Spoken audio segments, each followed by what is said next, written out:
Dimmadel tried her best to keep pace with her instructor, a man with a very no-nonsense attitude who would frown and end the lessons early if she seemed like she wasn't paying attention. But after getting the day off from lessons, she would inevitably be confined to her room for making Mr. Zeltrude's job hard. Mr. Zeltrude was an older gentleman with salt and pepper hair that was cropped short on his skull. Despite his age, he was certainly not an unattractive man, boasting a lean figure that did not seem slowed by his time alive. He was also very well-spoken and dressed, often fitting in finely with visiting nobles. She tried her best to stay on his good side. It wasn't as though she didn't enjoy learning. As a matter of fact, they had covered more and more spellwork recently that left her feeling exhilarated with power each time.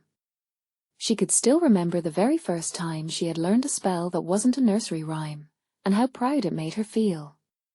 She turned a butterfly to glass, and it made a beautiful little sculpture she still kept to that day.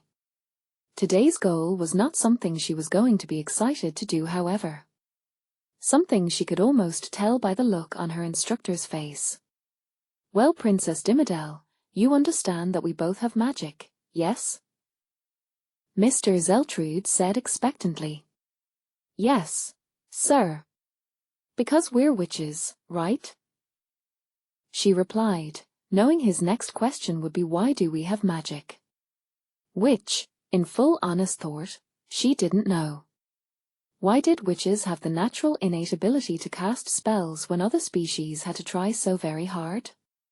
Humans had to do strange things like track the planets and moons to guess when rain would be.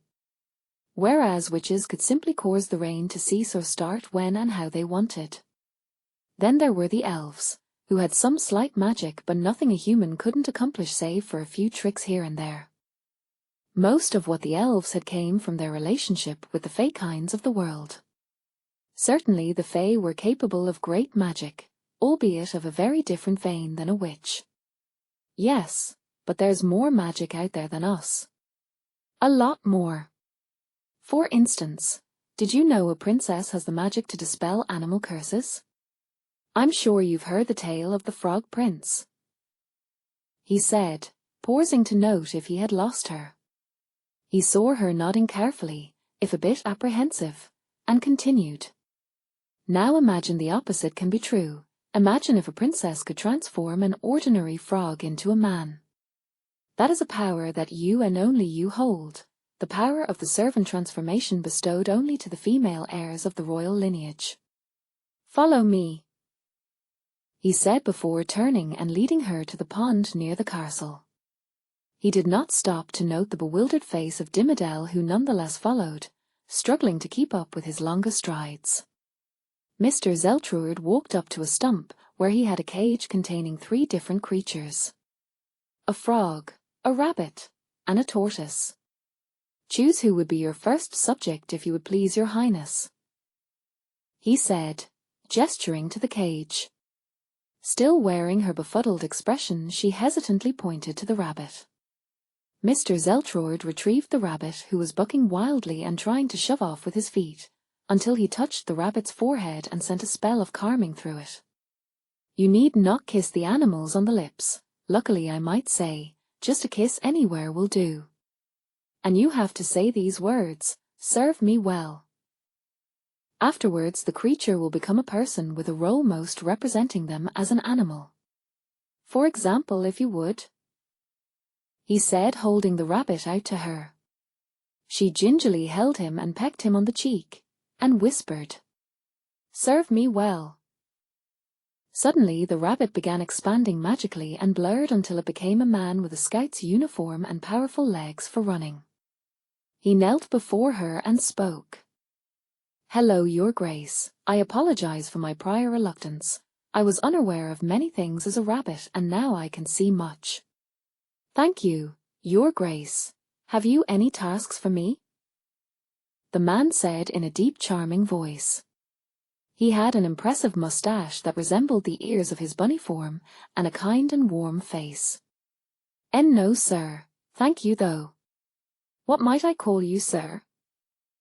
Dimmadel said. The scout shook his head. I had no name as a rabbit. I would gladly take any name you give me, princess. Dimmadel thought for a moment before speaking. I know. I will call you Sir Breeze, for your speed is as swift as the winds. Sir Breeze rose and laughed happily, and Mr. Zeltrude brought the frog to her. Dimmadel grimaced but kissed the frog on the forehead. She did note the frog was astoundingly calm without needing a spell.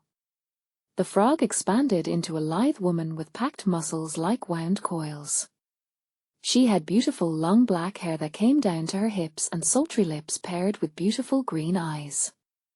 In her hands she held a tall bow, a long whip, and a quiver at her back. She jumped a few times before saying, "Princess, my princess, I am not a prince, I'm simply a frog who will never miss." The once frog lady bowed deeply at the end of her statement, her hair coming just shy of the ground. Sir Breeze rolled his eyes and said, "Oh brother, those frogs are always spouting off poetry in the ponds. I had half hoped it wouldn't transfer over here. I hope you don't still croak either." The former frog lady glared at Sir Breeze and then settled her expression on Dimmadel. "What would you dub me, your grace?" she said liltily, bowing once more. Dimmadel responded quickly, knowing she quite liked this woman. "Lady True, you may rise. I dubbed thee this because you will always strike true with an arrow and whip, and because you will let no lie pass your lips to me." The newly dubbed Lady True rose and saluted, kicking a little dirt at Sir Breeze as she did. Sir Breeze skittered to the side to avoid it, and Mr. Zeltroid cleared his throat, causing them to stop with embarrassed faces. Finally Mr. Zeltroid brought the tortoise. When Dimmadel kissed him, he turned into a hulking, fully armed soldier with an enormous shield. She noticed the pattern on his armor was rather in line with the pattern of a tortoise shell. The hulking warrior removed his helmet, revealing a wizened older face that rather reminded Dimmadel of her grandfather. He then knelt with a clunk that shook stone and spoke in an old gravelly voice. "Princess Dimmadel, I swear by oath of blade and shield to defend you until my dying breath and beyond. Long may you reign. If it is all right with you, I carry a name already. My name would be Sir Longfollow. I received this name for following my friends to the end of the continent and back." Dimmadel nodded. "You may rise, Sir Longfollow. Protect me always and forever." She turned back to Mr. Zeltroid, who was smiling broadly at the scene. There was something off about his smile to her, something unsavory. "Do you want to know something, Dimmadel?" he said to her slowly. "Yes, sir, of course," she said carefully, almost as slowly as her instructor of 10 years had begun speaking then. "This power hasn't been seen for 300 years. He said in a new voice, one she had never heard before. A voice that sounded drawn out and distorted, like a bull might sound trapped in a deep well. The smile turned into a laugh, which evolved into a cackle. Then suddenly Mr. Zeltrude was floating, higher and higher until he was directly above Dimmadel. The new animal warriors were looking at Princess Dimmadel hesitantly and expectantly, waiting for an order. None came. Mr. Zeltroid began changing. His pale skin melted away, being replaced by a dull red color. His clothing was replaced with obsidian-colored garb. Horns appeared spiraling upwards. He was now a demon with goat-slitted eyes and a red scepter. Princess Dimmadel screamed, then looked at her new guards and desperately shouted, "Protect me!" The three jumped into action with Sir Longfollow briskly stepping between the princess and the demon. Lady True used him as cover as she shot arrows at the demon, who was lazily flicking them away. As the arrows neared him, they slowed down enough to be little more than slight obstacles.